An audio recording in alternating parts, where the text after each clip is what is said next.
Home. Chapter 58. A Miraculous Ladybug Fanfiction written and narrated by Mira Rose. If you haven't heard the previous 57 parts, why?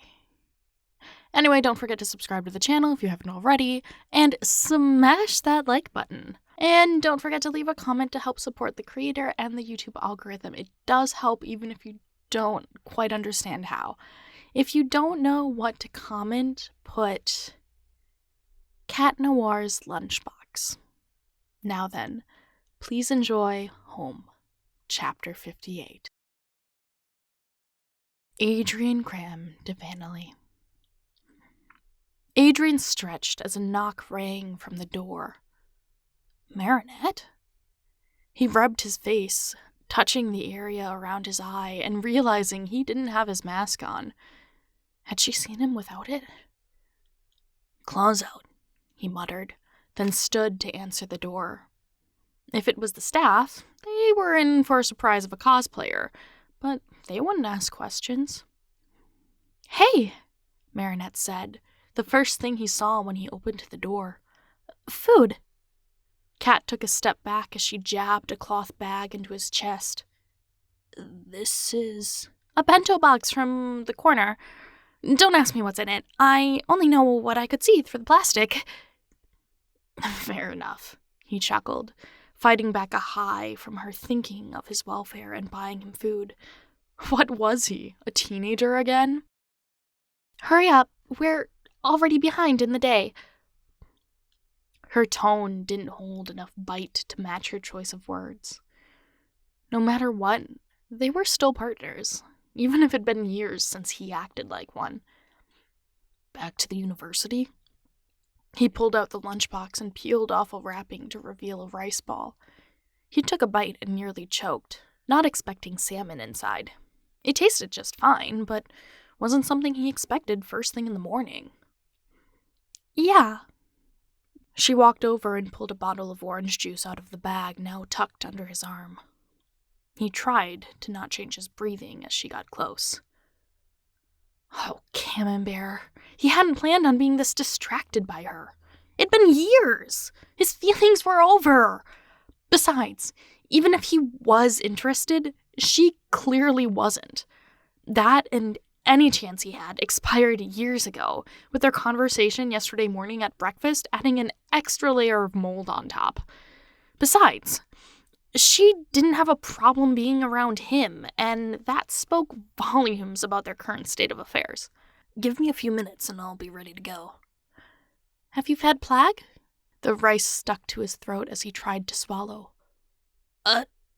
No, not yet. I have to touch up anyway. She set the bottle of juice on the small desk and pressed herself past him to let herself into the bathroom. She'd noticed then. Well, it's not like he did a superb job of hiding his dysphoria.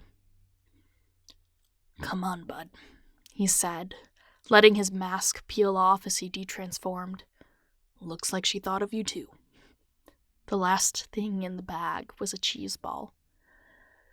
Ooh, this is... Plague began scarfing down the food before attempting to finish his sentence. Come on, long day ahead. Adrian heard the water run in the bathroom and transformed back, taking a breath to compose himself. Okay, he could do this. With her luck, they'd find the miraculous today, and then she'd take herself back to Paris. Yeah, that was the easiest way this could play out, if not the most unlikely. Ready to go? Marinette asked, wiping her hands on her pants before flicking the last few droplets at him. Yeah. He grabbed the remaining bottle of juice and gestured for her to go first, not daring to squeeze past her. They hopped on the subway, Tiki and Kalki commenting as they got closer now that their mere suspicion turned reasonable. Thank the miraculous, this is the land of cosplayers, Marinette remarked when a passenger looked up at Tiki but paid her no mind. Japan is one of my favorites for that reason. Cat chuckled. Proof propaganda works. I'm sorry. It's only in recent history that they aren't colonizers straight out of nightmares. Yes. Cat chuckled to himself. The kawaii rebrand went far. Paris needs that. Paris? Tourism is down even though it's been years since... She bit her lip. You can say his name, you know, Cat said, knowing her hesitation was her trying to be courteous. Even though Hawkmoth hasn't akumatized anyone in years, people still look at Paris as a cursed city. Marinette took a sharp breath. Well, hopefully that means the price of rent will go down, he joked. Yeah, that apartment you got is $300 less, just so I wouldn't leave. Not bad for downtown Paris. I think the landlord cut the price a bit too much, but I'm not worried. Have you thought about it a lot? He spared a glance down at her as the train jutted, catching her at the last moment as her body bumped into his. What? Thinking about what now? Rebranding Paris. Cat took his hands off her upper arms now that she was steady again. What would you do? Marinette hesitated a moment, but he knew she'd thought this over before. Superhero extravaganza, she answered after chewing on her lip. Superhero extravaganza? Show the public that we, superheroes, are here and will be able to protect the city as needed, even in times of peace.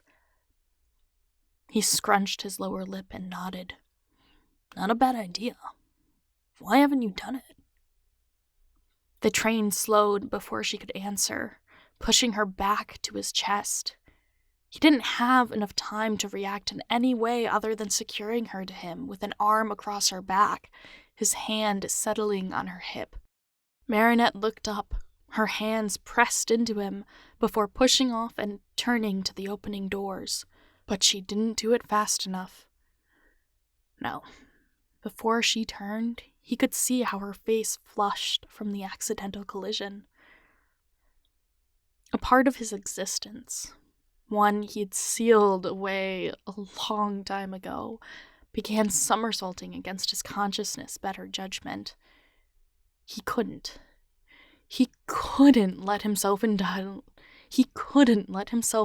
in the yearning emotions of someone he used to be. No, that Adrian, that Cat, was long gone. Taking another breath to steady his mind before moving his feet, Cat Noir followed Marinette out of the train, trying to recalibrate his thoughts to the mission at hand. All they needed to do was find the butterfly Miraculous. Then all this self-made angst could be over with, and they could go back to living separate lives on separate continents. Yeah, that was the best option. He couldn't afford to think of Marinette as home. Not again. Never again. Thank you so much for listening. Home Chapter 59 is on its way. In the meantime, don't forget to check out other videos on this channel, and if you've made it this far, don't forget to not only drop a subscription and a like, but also a comment to support the YouTube algorithm. If you don't know what to comment, put slow burn. I will catch you in the next one. Bye!